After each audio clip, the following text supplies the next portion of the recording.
And back to Samuel. Before we start reading from the Bible, I just want to read this little bit to you. Eventually, Samuel became a judge of Israel, the last, in fact, of Israel's judges. Through the passing years, God continued to give his messages to Samuel, and Samuel was faithful to tell the people of Israel all the Lord had said.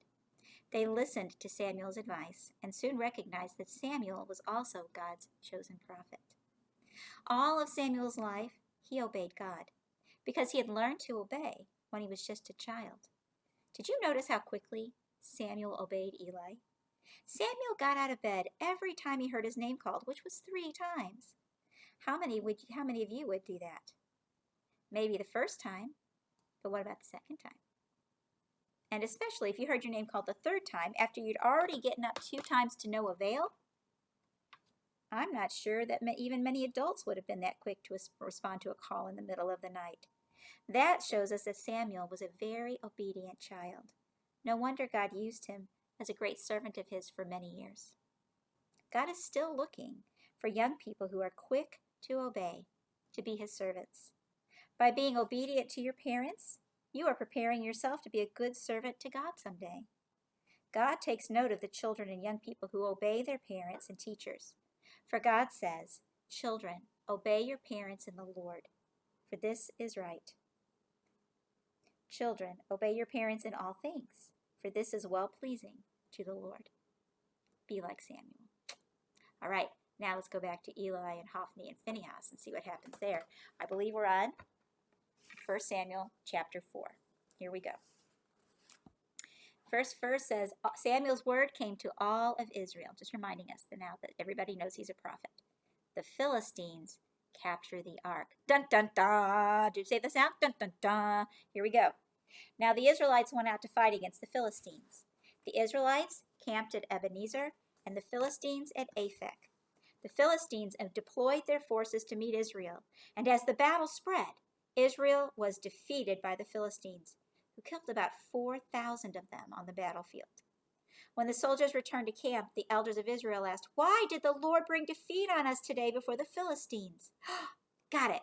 Let's bring the ark of the Lord's covenant from Shiloh, so that he may go with us and save us from the hand of our enemies. Oh my goodness. Talk about disrespectful. Did God tell them to do that? No. The Ark of the Covenant is meant to be in the Holy of Holy place, and nobody should see it except for the high priest once a year. They're using it like a good luck charm. They're not actually calling to God. They're looking to the thing. They're looking to the ark. Not a good plan. So the people brought men to Shiloh, and they brought back the Ark of the Covenant of the Lord Almighty, who was enthroned between the cherubim.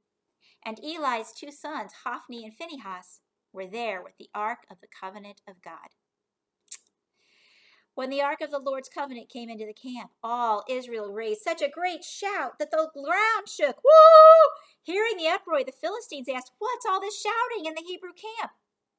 When they learned that the Ark of the Lord had been brought into the camp, they freaked out. It says the Philistines were afraid.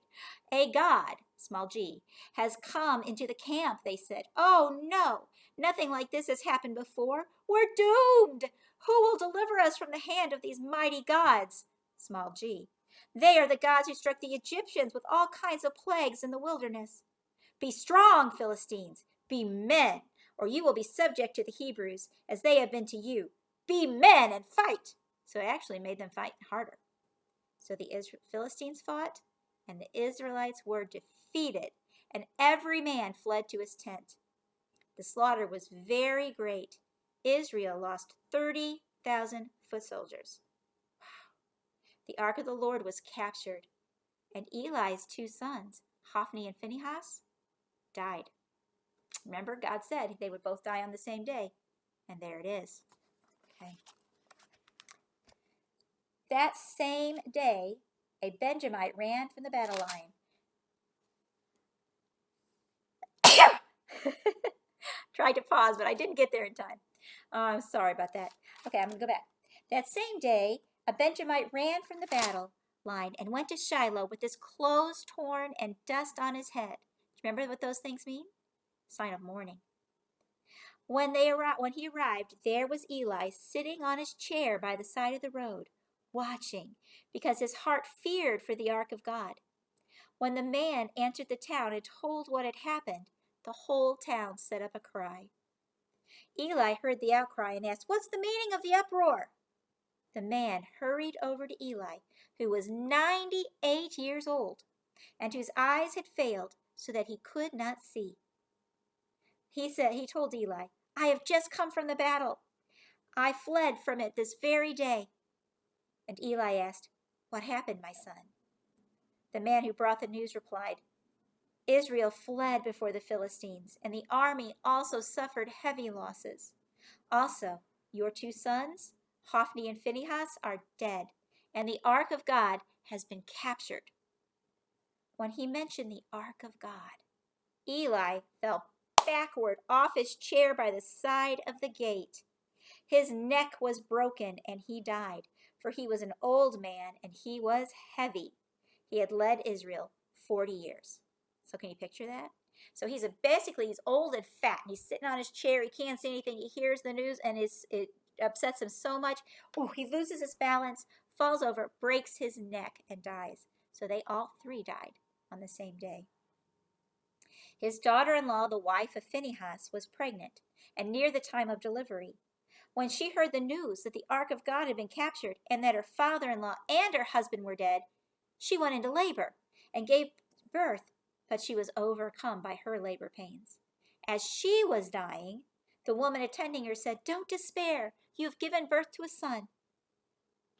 She did not respond or pay any attention. She named the little boy Ichabod, saying, "The glory has departed from Israel," and because of the capture of the ark of God and the deaths of her father-in-law and her husband. She said, "The glory has departed from Israel, for the ark of God has been captured." And the little boy's name is No Glory. Ugh, that's sad for him to be saddled with that name. We'll find out what happens with the ark next time.